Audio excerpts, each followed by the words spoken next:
Selamat pagi sahabat rohani yang dikasihi Tuhan. Sebelum kita mendengarkan firman Tuhan, marilah kita berdoa.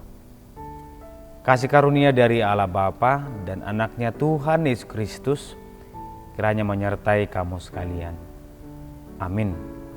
Sahabat rohani yang dikasihi Tuhan, firman Tuhan di pagi hari ini tertulis di Lukas pasal 5 ayat 32.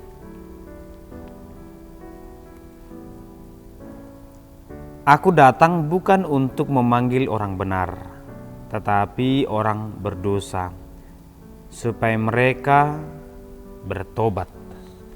Demikian pembacaan firman Tuhan. Sahabat rohani yang dikasihi Tuhan, tidak bisa kita pungkiri bahwa kita akan selalu berjumpa dengan orang-orang yang menurut kita tidak baik. Dan itu sudah ada sejak dahulu. Atau mungkin kita bisa berdoa kepada Tuhan. Tuhan, mengapa orang-orang yang tidak baik atau orang-orang berdosa masih ada di dunia ini? Jika Tuhan Maha Kuasa, mengapa Tuhan tidak menghilangkan mereka? Pertanyaan ini juga sudah ada sejak dahulu. Mengapa Tuhan tidak menyingkirkan orang-orang jahat itu? Karena Dia adalah Maha Kuasa. Tetapi Tuhan memberikan sebuah perumpamaan tentang lalang dan gandum. Biarlah keduanya berjalan bersamaan. Bahkan roh jahat itu dibiarkan ada di antara kita. Biarlah keduanya ada bersama-sama. Karena kita akan melihat bahwa gandum ini akan bertumbuh atau dia juga akan mati. Sahabat rohani yang dikasihi Tuhan, dengan demikian firman Tuhan sedang menolak pandangan yang sangat radikal atau buruk terhadap orang-orang yang berdosa. Mungkin di antara kita atau dari peristiwa-peristiwa yang terjadi, kita mengatakan bahwa kita harus memberantas mereka, atau kita harus memisahkan diri dari mereka, atau kita harus membuat tembok dengan mereka supaya hidup kita aman. Mungkin kita akan berkata, ini salah. Seharusnya kita itu tidak boleh membatasi diri. Kita tidak boleh membuat tembok. Kita melihat mungkin, mohon maaf, misalnya perumahan.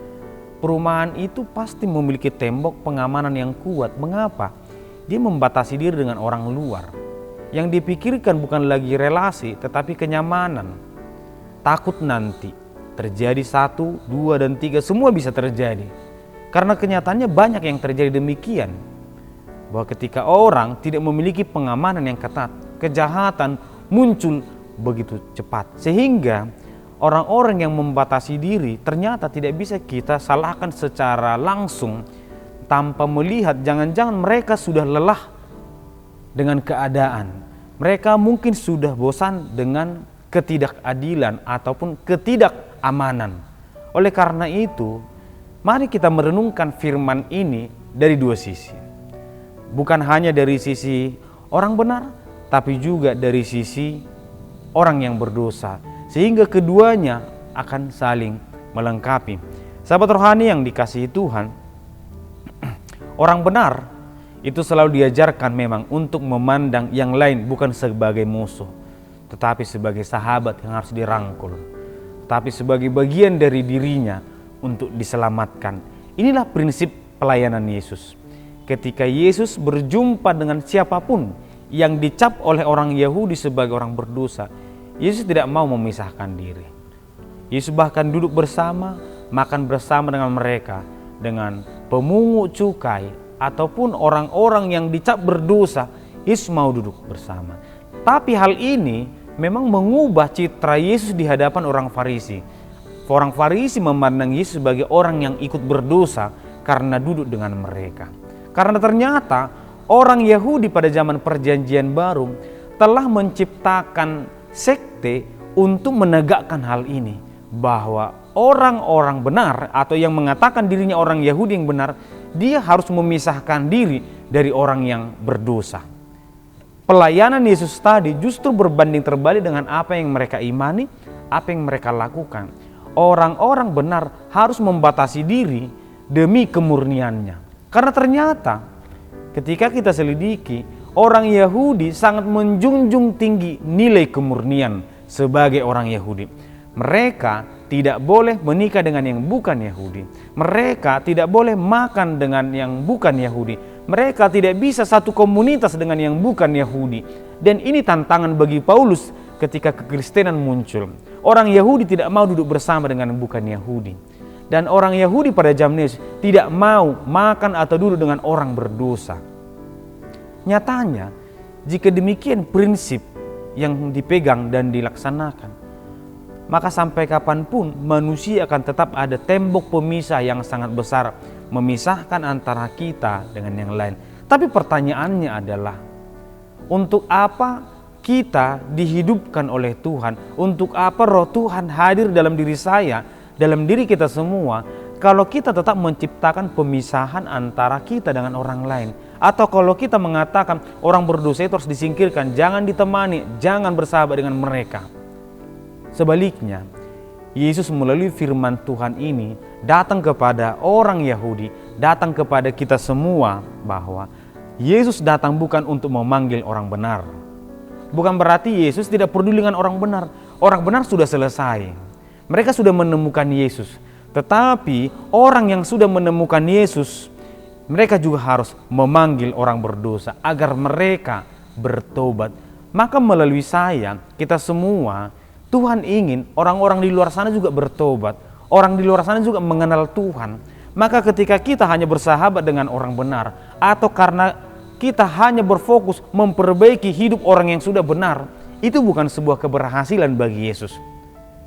Jika kita berhasil membuat orang yang tidak bisa membaca menjadi bisa membaca, itu keberhasilan. Ketika orang yang tidak mengenal kebaikan menjadi baik, itulah keberhasilan. Ketika orang tidak mengenal damai sejahtera menjadi hidup damai sejahtera, itulah keberhasilan. Oleh karena itu, Yesus sedang merusak tembok-tembok pemisah yang ada sejak zaman dahulu kala. Mungkin masih ada sampai sekarang. Ayo, hilangkan tembok pemisah.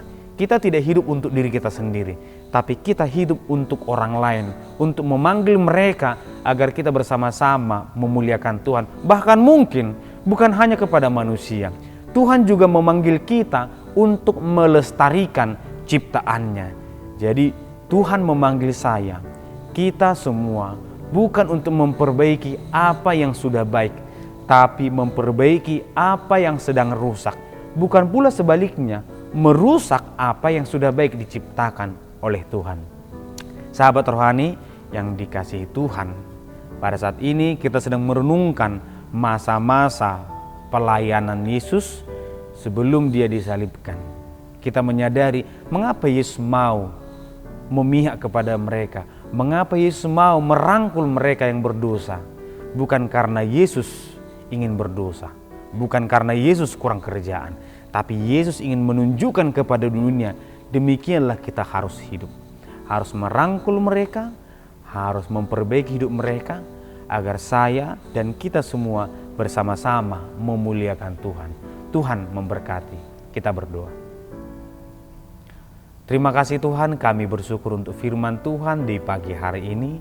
Firman-Mu menyapa kami tentang tugas atau misi Yesus di dunia ini. Bukan untuk memanggil orang-orang benar yang sudah mengenal Tuhan, tetapi untuk memanggil orang berdosa agar mereka bertobat.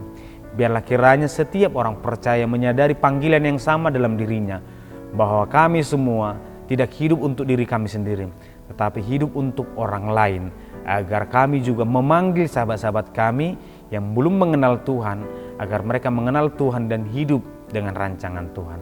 Berkati kami Tuhan dalam kegiatan kami satu hari ini, agar kiranya semua pekerjaan kami juga terlaksana demi kemuliaan Tuhan. Dalam Kristus Yesus kami berdoa dan bersyukur. Amin.